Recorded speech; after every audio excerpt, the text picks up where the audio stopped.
It is Tuesday's programme, February 6th. It is 2024. Can you believe it? It was nice, by the way, to see today that the Michael J. Fox documentary, which I think was made by Apple Television. Did you see it, by the way? It's a beautiful film.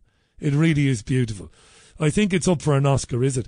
It's certainly up for some prestigious award. He gave an interview to the BBC earlier, and I watched it, and it was absolutely lovely. I'm a big fan of Michael J. Fox. What a trooper he is. Right, 5:minutes then.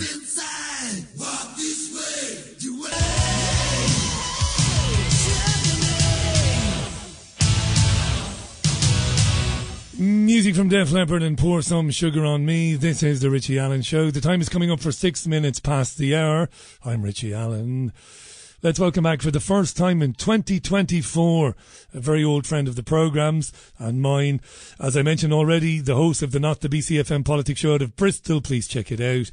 Author, it's important to mention that, is my pal Tony Gosling. Welcome back, Tony. How are you doing? And a very belated Happy New Year to you. Well, thank you. Yes, so I'm doing fine. I don't have cancer, as far as I know. Good man. Yeah, I mean, there's so much it's sort of rolling around. I'm particularly frustrated about the lack of coverage of the sociology professor we have as a guest quite a bit. He started something called Spin Watch, which is a website, and Source Watch, which looks at the financial interests of these so-called experts that we're getting, the Chatham House people, etc., up on the BBC the whole time, and where they're getting their money through the arms trade. And he's just won his case yesterday for unfair dismissal. David Miller. David Miller. I've been talking about it. Yeah, I've been discussing it on my Papers podcast. What a great bit of news that is. Just remind our listeners, some Jewish students got very annoyed with him because I think he claimed that Zionism, or conservative or ultra right-wing Zionism, I think he said, is one of the pillars of Islamophobia. I think he said something like this, and Jewish students sought to have him fired, and they succeeded until now. Well, so what he was saying was, in a nutshell, that the Jewish groups that had been lobbying to get him fired at Bristol University were funded by the Israeli state. And he'd done all the due diligence to prove that was true. And that was considered to be anti-Semitic. So, and there was quite an entertaining section in the tribunal, which we're quite at liberty to talk about. Now there's been a judgment. In fact, I think you can kind of talk about it anyway, because there's no jury. It's just a judge makes the decision. And was this exchange between this top person from Bristol University who, David Miller's lawyer, said, well, what if there was an Anglo-Saxon movement which expelled anyone who wasn't Anglo-Saxon to Cornwall? And anybody that didn't go to Cornwall, wasn't allowed to have a job. Would you say that was racist? And so she said, obviously, yes. And then the lawyer said, well, if someone was to be, would it be a good idea for a professor to say it was racist? If there's just this complete conjecture, it was a thought experiment. Would it be okay for a professor to say it was racist? And she said no. So she was totally contradicting herself in a very comic fashion, in fact. And I think it's largely because David is possibly the top sociologist on the planet. We're very lucky to have him in Bristol, and the fact that he had such excellent lawyers and the only question now is what kind of whacking great compensation is he going to get for damage to his reputation? And for the wages that he's lost. Yeah, the University of Bristol has said it's looking at its options. It isn't happy. The Union of Jewish Students are not happy either. Can I ask you, there's a wider issue at play here. And again, I'm not claiming that I was a model university student during my times, because I went twice, but... Me neither. Yeah, and you neither, but I know you went to uni too. It doesn't make us clever, but we went to uni. What has happened to students over the years where at one time we couldn't wait to get one of our lecturers into a theatre after uni, where maybe there was a few pints involved and you could really get stuck into their thought processes and their ideologies. Yeah. How did it go from there, Tony, to let's get a man sacked and let's get him destroyed? What's happened? Well, it's a really good question. Actually, I did a Bradford University degree, humanities degree, but I didn't actually go to university. I went to a teacher training college to do that. It wasn't a teaching degree. At Ilkley in Yorkshire. It was a fantastic place to study, but it was a completely different world to now. I mean, we had the most brilliant. Our lecturers were our friends, and we got on very well with them generally. Okay, we weren't too pally, but we would certainly be chit chatting in the student union bar with them at lunchtime and having a bite to eat. And also, they were a little. There was a little bit of a maverick side to them in that they saw themselves as absolutely their own people. I think the big change, which you were referring to, is this political correctness, which has swamped the entire system. I mean, that's, I think, driven really by the kind of mercantile business ethic, which is now inculcated at our universities. Back in the 1980s when I was studying, it was all state funded. I mean, the whole thing was, for example, I got a state grant, from the local council, to go for 3 years. In fact, it was 4 years eventually. But, there was a completely different world. Now, these universities, I mean, for example, we had the scandal, was it, I think, last weekend in the Sunday Times, where they proved beyond any shadow of a doubt that it's actually much more difficult for British students to get into British universities than it is for foreign folks. So what they've done is they've lowered the academic bar, right down, almost to zero, to get these foreign students in, because they're really just after the money they're paying in fees. Yeah, that's right. So they're effectively excluding homegrown young talent. And of course, the same is true in many industries where jobs nowadays are actually advertised abroad. And if somebody happens to see one of those jobs or apply for one of them from Britain, it's actually quite rare because these jobs are just not advertised to British people. That's right. And this is all an attempt to drive down wages and also to create this kind of culture war, in a way, driving the kind of Tommy Robinson race war agenda. So I think there's a lot of sides to all of this, and we have to be very careful we don't mix up, the correct aspirations of foreigners to come to this country and work and send money back and maybe even stay here. Of course, they want to better themselves. But the Katie Hopkins and the Tommy Robinsons of this world want to turn that into a kind of racist agenda and get working people fighting each other right across the country in our cities. And I just don't think, I hope anyway, that's not going to happen, because, there is the potential for that, which they seem to be driving at. What about those who say, go easy on Tommy Robinson now? For many years, when Robinson was being accused of racism and bigotry and everything else, xenophobia, he was banging the drum in his own town in Cliunton and elsewhere that there was a problem with some young Pakistani men, and that they had a tendency culturally to denigrate young, maybe, British girls who were in difficult circumstances and exploit them. And whatever else anybody might think about Tommy Robinson, and the fact is he was saying these things. I'm not saying this myself, but this is what his supporters would say. And people like you, Tony, and others should at least acknowledge this when you're bashing him. What do you say? Well, I think he's actually MI5. He's a Zionist. When I see him speak, when I see him speak, I just think, look, this guy's just trying to fan the flames of racism. He's not looking, it seems to me, at all at the structural motivation behind all this within the British, oligarchy, which is really is the root of the problem. He's seeing the symptoms as the root of the problem, which is individuals.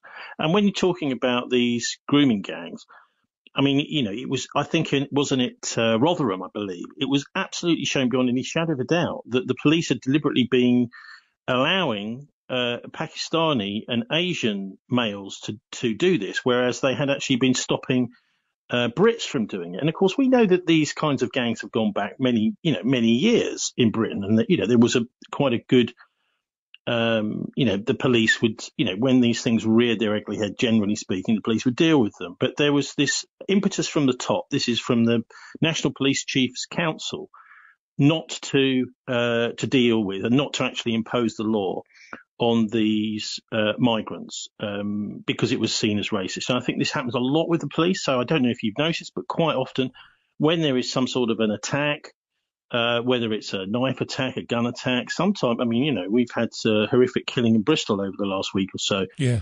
And there is an enormous amount of sensitivity by the police in talking about the ethnicity of the person behind it. So you often find there's no photo fit. You know, you often find there's no description of the person they're looking for. Do you agree with this, Tony? Do you agree with that? The police holding back the identity? Not. No, of course not. Of course not. No, they should be giving a full description, whatever the race, creed, or colour. But they do understand that this kind of thing can fuel the Tommy Robinson racist agenda, and you know, can fuel these kind of street hatred against a different race. And I think that's why they do it. I'm not saying it's right, and in fact I think it's totally wrong, and it's ill-advised. And you know what? I think it actually has the opposite effect.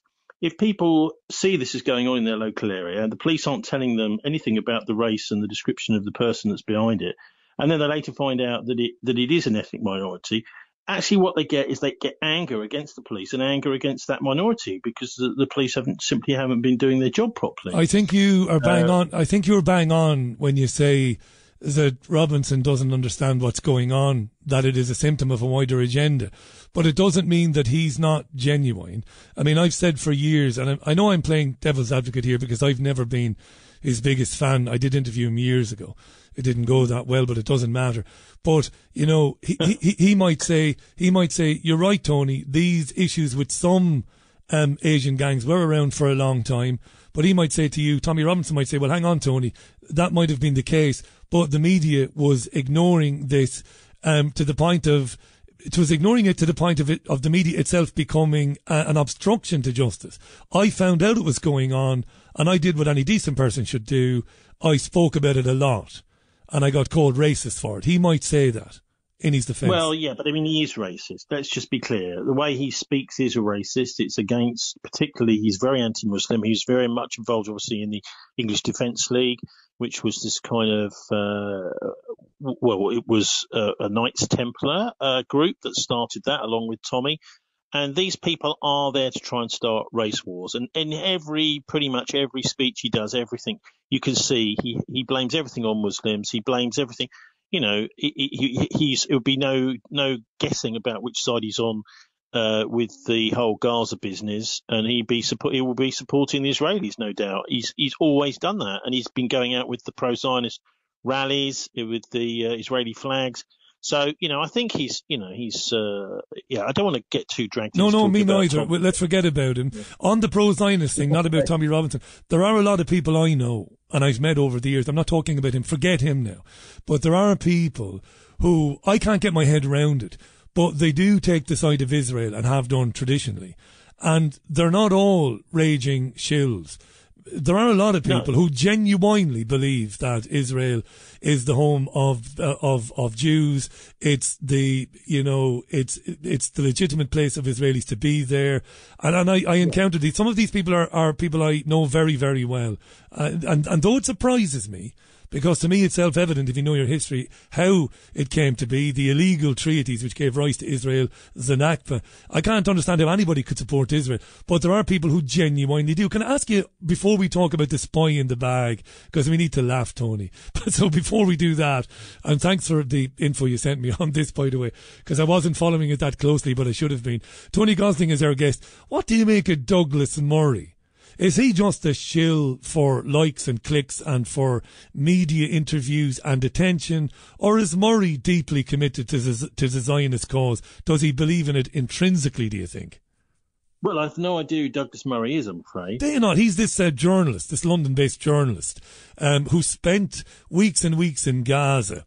And he's, I think he's been with The Spectator as well, over the years. And he's been screaming, pro-Zionist stuff on Talk TV, particularly, and bending truth and all of this. And I just wonder what you thought of it. I get the picture. So this guy, let's for a start nail Talk TV. This is owned by Rupert Murdoch. Yes. It's when he lost his major share, his majority share in Sky TV.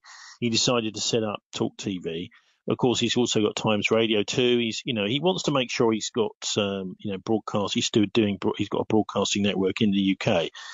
But he and Jacob Rothschild, around about 2010 it was, I think, were granted by the Israelis this oil concession in the Golan Heights, which is Murdoch's company, is Genie Energy. And so, he's massively, massively invested in the Israeli state. Murdoch is. And if you listen to it, you can hear that coming out of every single voice that's on there. He does allow, alternative voices, etc., to phone in. That's fine. But all of the people, basically the Times, the Sun, the Talk TV empire is pro-Israeli. Now, one thing I'd just like to, sort of clarify is that you've now got this bizarre situation where there is around about 20% of Israeli Jews are actually anti-racist. They're traditional left-wing, sort of almost like you would describe them as Corbynistas here. So it's not by any means a majority, not even a quarter, really. But there's a lot of them out there, and those. Are we saying that if we're campaigning now against Zionism and seeing what's happening in Gaza as Zionism, are we saying that these Jews should leave? Are we saying that all the Jews that came to Palestine over the last 80 years should leave? Surely that's just going to create another hellhole. So I think we've got to be quite careful about using this term Zionism to describe them, because many of the people who are campaigning out on the streets to get rid of Netanyahu, Richie, they're Zionists, So what we're starting to do is lumping all of the opposition against Netanyahu and the vehement anti-racists who are really doing everything they can within the country to help the Palestinians, protect the Palestinians, etc. And it's a sizable minority. So we shouldn't be lumping them all in together. The real problem here is this far-right Greater Israel bloc, which is, Ben Gvir and Netanyahu. They've all got together now. And in fact, Netanyahu should be in prison. And so we've got a really, really dangerous situation with this nuclear-armed, almost like a kind of doomsday cult running the country.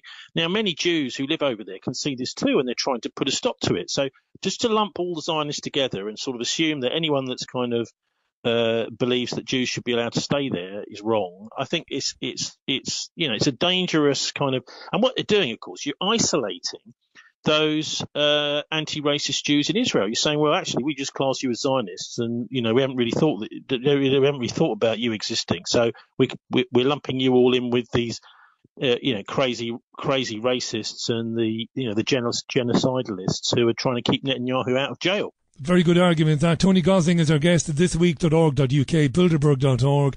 I will put links to Tony's books, of course, on the podcast notes. I always do. I always will. Old and valued pal of mine. I mean that, by the way. It's great to have you back on. It's been a while too. Tell me this. I laughed out loud. Because I followed it when we first heard about it briefly, and then I'd forgotten all about it. So there has been a review into the death of Gareth Williams. Gareth was working for MI6. He was found dead at his home in August 2010, and the nature of his death, well, 'twas strange. His body was naked and decomposing, padlocked inside a bag in his bathtub. London police have said this week, in fact yesterday, that the inquiry or the review into his death is over. They called the conspiracy theory surrounding Mr. Williams' death, they said they were weird and wonderful. And although a coroner concluded that Williams was probably killed unlawfully by another person, the police investigation found he died accidentally. Well, the biggest conspiracy theory here is from DAC Martin Hewitt. He's a Metropolitan Police senior, one of the leadership team, assistant commissioner. He said no one else was involved. Yeah. Well, and he said that again recently. So he's talking complete and utter baloney. It really is like, you need a Sherlock Holmes on this one, because Professor Plod of the Yard is getting nowhere. Now, all this happened in August 2010, not long after the new, the coalition government had come in. And this chap, Gareth, was working for GCHQ, but he'd been seconded. He probably wishes he hadn't, to MI6, the CIA, and the National Security Agency. So he'd been working very closely with the Americans.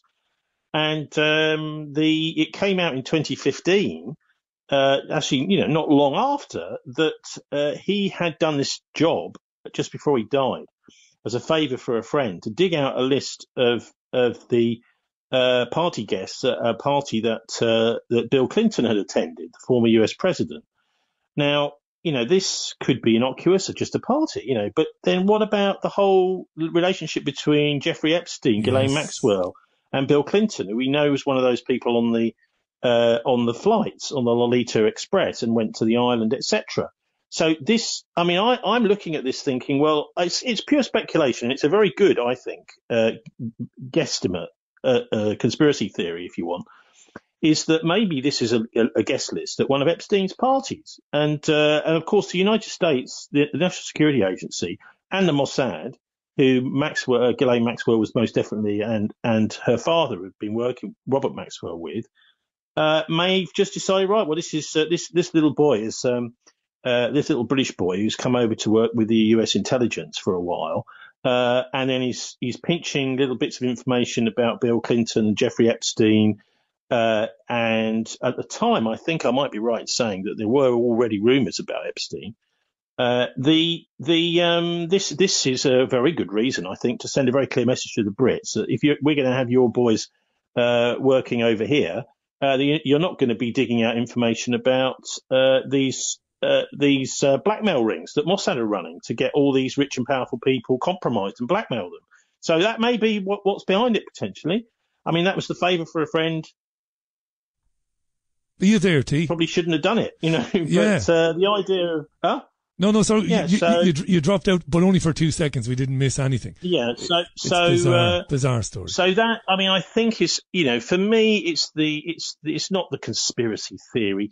It's what, Sherlock Holmes or somebody with a little bit more nous, an understanding of why it might be that, that a British GCHQ officer might, be seconded to the US or to maybe working with the Mossad, who knows, but then do something which, annoyed his betters. And of course, the Brits are absolute poodles in this whole Five Eyes business, which really, of course, is Six Eyes. Because it's amazing, isn't it? We're going to be really open. We'll tell you about our Five Eyes organisation, which has got the British, the Americans, the Canadians, the Australians, and the New Zealanders. What they don't tell you is actually one of the major partners in this is the Mossad. It's really Six Eyes. So that's the one thing that people may not get from it, is if they're thinking that this is to do with that intelligence network, they haven't thought about the Mossad, they haven't thought about the Israeli connection, they haven't thought about Epstein. So that could be, that's I think a pretty reasonable bit of conjecture, and it's certainly a line of inquiry the police should have taken, but they haven't. They said, he just locked himself in the bag. Padlocked himself. From the inside, he padlocked himself into a bag and decomposed and died. I don't know if you saw it, but they even got a yoga expert to try and do it, and an escapologist, and they couldn't. So I was going to. I think we should retire DAC Martin Hewitt right away. He's absolutely hopeless. Well, Clouseau-esque comes to mind. Clouseau-esque. Tony Gosling is... Well, yeah, and also, let's also understand, these people, remember, this is very important to understand. The way the police work is the intelligence services tell them what to do, what they can investigate, what they can't investigate. So if there is some sort of NSA, Mossad involvement in this guy's killing, the police will simply be told, just keep your hands out of it, make sure you find nothing. You can call me naive. Hang on. Call me naive if you like. Where's the proof that the intelligence agencies have control over what the police does and doesn't investigate? Well, another example is this Valdo Calicane. A couple of weeks ago, the guy who was convicted of killing these three people in Nottingham. A couple out after an evening of student celebrations, and the other guy was a caretaker. This guy was a complete maniac. He said that voices in his head were telling him to kill everybody, and so he was just walking around trying to kill as many people as he could with a bag full of knives. Now, I looked at that story last week, and one of the most incredible little bits of it is a whole article in The Guardian about it, and there was a little pop on the ITV News where he actually travelled from Nottingham all the way down to London to go to Thames House to MI5 and begged them, that's the words of the lady that gave this testimony in the trial, to arrest him. He was saying, look, you're controlling me through voices in my head. Please just arrest me, get me off the street. I'm dangerous. And of course, then we had Assistant Chief Constable Rob Griffin at Nottinghamshire Constabulary saying, and I quote, we could not have done anything to stop this. Well, hang on. For 9 months, you had a warrant out for the guy's arrest. He'd assaulted a police officer, and you can't even be bothered to go looking for him. Well, I would suggest you're in a similar situation there, where it's a kind of, the Nottinghamshire cops have got a note from the security services saying this is a matter of national security, hands off. And that's what they have to do. They simply have to do that. They can't investigate if they're being told not to investigate by their wiser and betters at a special branch in MI5. It's plausible, isn't it? Yeah, because national security would supersede everything else. It's plausible if they said, listen, Superintendent Murphy or whatever, leave this alone. We're looking after this. Yeah, it's plausible. Yeah, I knew you were on this story in Nottingham. How utterly bizarre that they could ask us to believe that a guy who had assaulted Plod effectively could be left relatively unscathed, could be left to kind of wander around Nottingham for nearly a year afterwards. It absolutely makes no sense whatsoever. But you have been accused your entire life, as have I. Yeah. Although you're a proper researcher, right? And that's not to patronise you. You are. Like, they always say, do you know what, Richie? And do you know what, Tony Gosling? You completely overlook always they're just fucking stupid. I mean, it does happen. It does happen every now and then. Okay, so this guy, stupid. Rob Griffin, Assistant Chief Constable Rob Griffin, in his interviews was saying, and I'm not sure if he's still got this position because he got a fantastic amount of criticism for it. He actually said, I can honestly tell you we could not have done anything. Now, this is a lie. This is a lie. It's a lie. Nottinghamshire Constabulary have got massive amounts of resources. It's just that they decided not to prioritise it, right? So this guy, even though he's assaulted a cop, we're just going to let him go. Now, if you or I were to assault a cop, Richie, do you think they'd just let us go? Not at all. Not at all. Not in a million years. Of course. So why did they let this guy? And why is he lying, saying, I can honestly tell you? Rob Griffin is lying. So, I mean, if he's in charge of Assistant Chief Constable of Nottinghamshire Police. He's a liar. Another one that we need to retire. We spoke 14 years ago for the first time. We're back to where we started. We're back to the mainstream media, because these are questions, obviously, that you would expect a reasonably competent reporter working for ITN, Channel 4 or the BBC to ask. You're quite right. It's untenable that a guy could say we did everything we could when all the evidence is to the contrary. But they don't ask these questions. It's a case of, please disperse, Tony, there's nothing to see here. Let's just move on. That's what they do. Yeah, well, exactly the same as with these grooming gangs. Actually, there are lots and lots. I mean, I think the total was something like 200.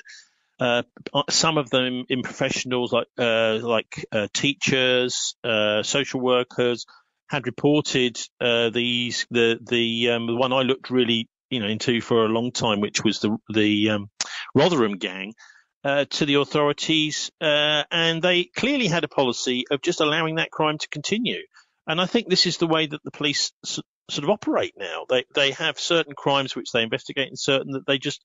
I mean, if you have, say, for example, a need for some CCTV because someone has assaulted you or stolen something in the city centre somewhere, maybe they've just pinched something out of your purse. Your chance of getting the police to find that CCTV and deliver it or do anything about it is virtually zero.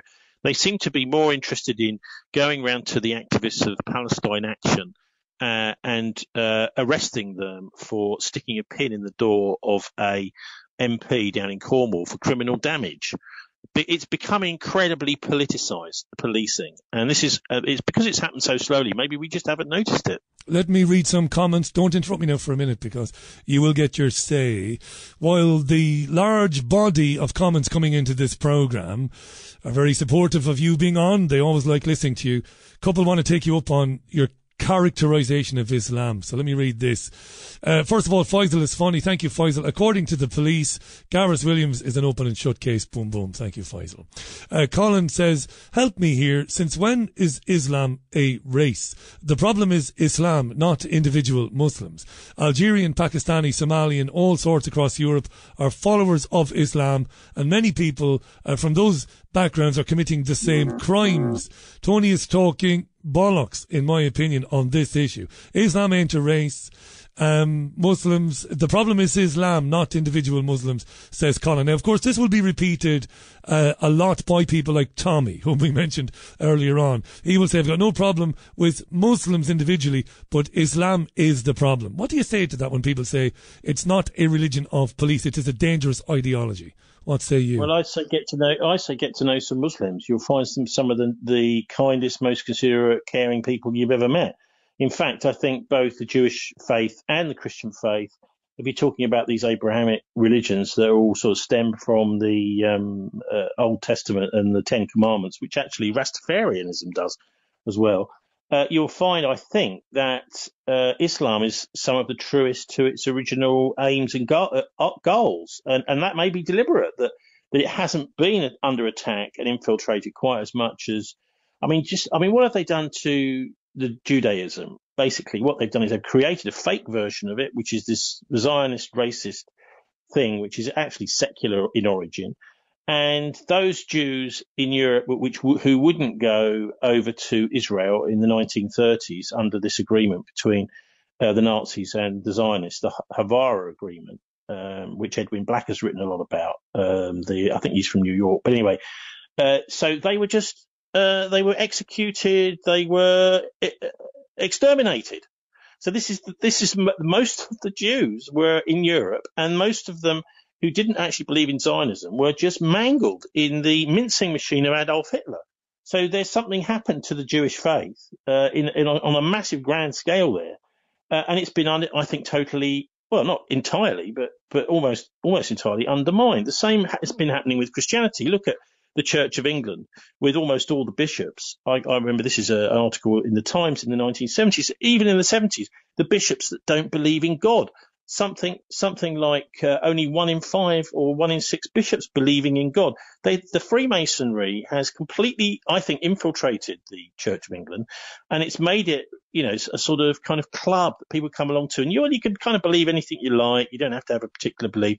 I'm not saying it's a bad organisation, but then you've got Welby, who's in charge, Archbishop over in Ukraine, I think he is, or maybe it's Estonia right now, and he's cheerleading for Zelensky. Now this is totally the opposite of what he should be doing. He should be calling for peace. Absolutely. What's he doing? He's totally taking sides in this, and in actually what is a totally understandable war, in my view, that the Russians have decided they're not going to have the Russians ethnically cleansed and the Russian language made illegal, and anyone that speaks Russian in Ukraine arrested. And of course, those that stood up against that then got 15,000 of the people in the southeast of Ukraine killed between 2014 and 2022. 15,000 people killed, shelled. In this. So this is why the Russians did something. They're having, well, we're not going to carry on like this. Thank you very much. And so what is Welby doing? Weighing in. As of course King Charles has been doing, weighing in. Talking about what he said. This is 3 or 4 years ago now, maybe a couple more. Is that Vladimir Putin is the new Hitler? Now he shouldn't be saying things like that. Did he say that? Did he actually say that? He said it. Look, you can go and I'm not calling you a liar. I'm not doing that. It's just something. It sounds very strong. He yeah. Did. He said Putin is the new Hitler. That's what Charles said. And another thing he said recently, these people obviously don't want peace. He said it in the King's speech. He said that Hamas were a terrorist organisation. Well, that's what Rupert Murdoch says on his channel, but it's not true. Hamas is a democratically elected government of Palestine, and they have every right to self-defense. They're not terrorists. They are being terrorized by the Israelis. And all you need to do is look at the kill ratios. It's 100 to 1 or something, isn't it? 100 Palestinians have been killed for every one Israeli. And many of those Israelis were almost certainly killed by the Israeli Defense Force anyway, on October the 7th. Yeah, so, but I know we've got into another topic. I know, but this is what I mean about the Church of England being Jewish lives, but I do support. And I've got a couple of friends. One of them is Kevin Barrett, who you may know from 9/11. I know Kevin. Yeah. Another one is David Livingston, who's written this amazing book, Transhumanism, The History of a Dangerous Idea, which really looks at the occult roots of this vision of a human 2.0 and AI and all this kind of stuff. And both of them grew up in the Christian faith, converted to Islam because they just found that the people that they were with kept to the original tenets of the faith much better than the people in their own churches. So they went over to be with people that actually lived the faith. And I think it's quite fair to say that the Muslim faith around the world, that's what they do. I find people who I live very close next door to Muslims, and I find them extremely wonderful, and you can see the glory of God in them. The only Muslims I know, they're people who genuinely care about Let me in for a minute. The only Muslims I know are among the finest people I've ever known. And they are people of faith, real faith. Listen, I'm going to say this because I have to say it because I mean it. The Irish Republican Army lost a lot of support in the Republic of Ireland when they began to blow up pubs in the UK and kill civilians. There was more support in the Republic when they were attacking British garrisons in the 6 counties. Now, I believe this. I believe the right is with the Palestinian people historically. But if Hamas crosses an illegal fence line, and if it shoots innocent men, women and children, and I look, there will be listeners who say there's no such thing as an innocent settler, but I'm not getting into that. If you shoot unarmed people dead, you're as bad as that which you claim to want to rid yourself of. We want to unshackle ourselves from the occupiers. I totally get that. But when you kill civilians, you're just as bad. And I've got to say that because I said this on October 7th and I meant it. And I mean it as much today as I did then. An eye for an eye makes us all blind. And you become as bad as your occupier when you do things that Hamas is supposed to have done on October 7th. What say you? Well, you say supposed to have done. What I believe that they were doing there was they were killing a lot of military people and security forces, but they were also taking civilian hostages, and they weren't killing them.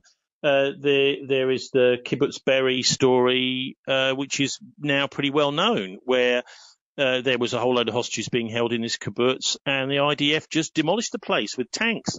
But that hasn't been proven, T. That hasn't been proven. That's a theory which is circulated around the world 500 times. No, I don't think it's a theory. There's no proof of it. By one of the Jewish survivors that came out, and the tank commander who expressed extreme being disconcerted about being ordered to fire into the kibbutz. I mean, this is out there.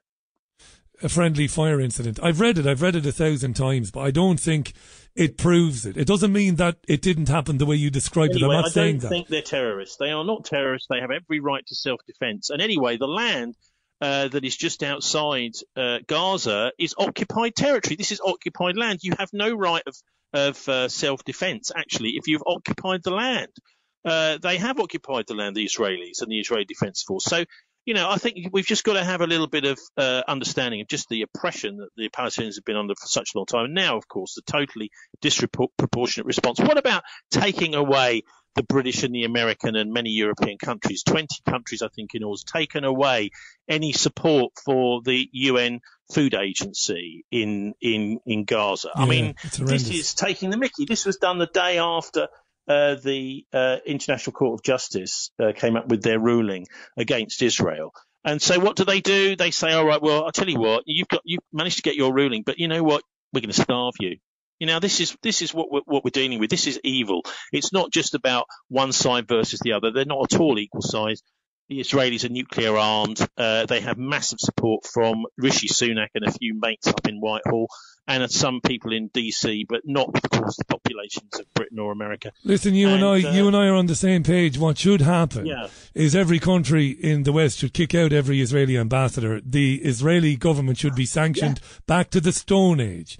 They should be starved out of existence. Absolutely. The positive thing in all of this has been the Jordanians. Again, I've just heard volunteer pilots, right, from the Jordanian Air Force getting into transport planes, flying over at the risk of being shot down by the Israelis and dropping aid in. I mean, what heroes the Jordanians are. And, of course, this is galvanizing the Jordanian people, in support of their king. Amazing stuff going on over there. And actually, the reason that the Jordanians have got so annoyed is because of Ben Gvir, and his friends publishing this map of the Greater Israel, which includes Jordan. So they want to take Jordan over too, So the Jordanians have now said, right, okay, come on, the Palestinians we've got to be 100% behind them. And so they've got brave pilots and airmen flying over there, dropping aid into the Gaza Strip, which I'd like to see the Royal Air Force doing that, actually. I'd like to see the US Air Force doing it. I'd like to see some brave British pilots say, why don't we drop some water in? Let's drop some food supplies in there. These people are starving. This is a genocide. It is a genocide. Of course it is. It absolutely is a genocide. Now listen, we've only got 30 seconds because I have a ton of comments to read before I get out. So 30 seconds only. Just before you have a very brief final word. I should be harder on you because you know this stuff. You do radio. What about the king and his cancer? We ought to talk about that. As if we talked about it at the start. I left plenty of room for you to talk about it. We listen. I don't know whether he has cancer or not. I urge my listeners. That's exactly my point. Well, he might or he might not have. Tony has written some brilliant books, including The Siege of Heaven and The Traitors of Arnhem. I can't recommend them highly enough. Do check them out. Thisweek.org.uk, bilderberg.org. We literally have 30 seconds. Final word to you. Brilliant to have you back on our programme, and people should listen to you on Friday. Charlie is, he's diagnosed and his treatment starts the next day. Wouldn't it be nice if that's for everybody else? But secondly, I've come across lots of misdiagnosis around cancer over the years. People, friends of mine, young people who were diagnosed with cancer got a second opinion, found it wasn't. And also I think that there is, I'm not saying this is for sure, he really does, but it's sort of swamping the news agenda. It's a way of garnering sympathy. Maybe. It may just simply be, a whole thing may just simply be a psyop. The guy's basically a narcissist. We know that. And that's not entirely impossible that's really what's going on. The guy's in charge of this whole COP process, which is, the idea is to divert everybody away from looking at World War III, which he's also involved in, and the whole attempt to, really just ban. Really, what we're getting is a bank bombing us back to the Stone Age by trying to stop us using cars and this sort of thing. And now we've got the farmer protests, which are also part of King Charles's agenda with zero carbon. They're being told they have to have a 90% reduction in all of the emissions that are used to grow our food. Well, how are they going to grow our food if they're being told that? So there's a whole agenda, I think, basically a deindustrialization agenda behind what Charles is up to. And let's not forget, he has picked sides in this genocide, and he's also very much in charge of.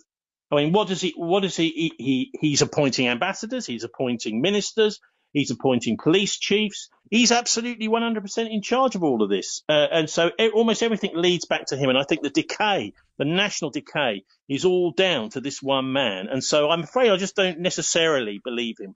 I think he's looking for sympathy. I think he's looking to get a whole press campaign around. He realises he's incredibly unpopular and that this might get him a few more percentage points in the polls. I think he's a cuddly, harmless little head of state, a credit to his mummy, and I love Go Charlie, I say. Hey, listen, it's always good to have you on, pal. Come back real soon. Thisweek.org.uk, the politics, not the BCFM politics show, live Fridays, 5:00, don't miss it. It's outstanding. And my final comment to you is, a number of listeners said they really loved listening to you speaking with Kerry Cassidy. You see, we listen, T. We listen. Well done. Thanks again and speak soon. Okay, lots of love. God bless. Cheers, Richie. Cheers, Bye. T. Bye for now. The great Tony Gosling, who I began speaking with on the radio in Spain back in 2010.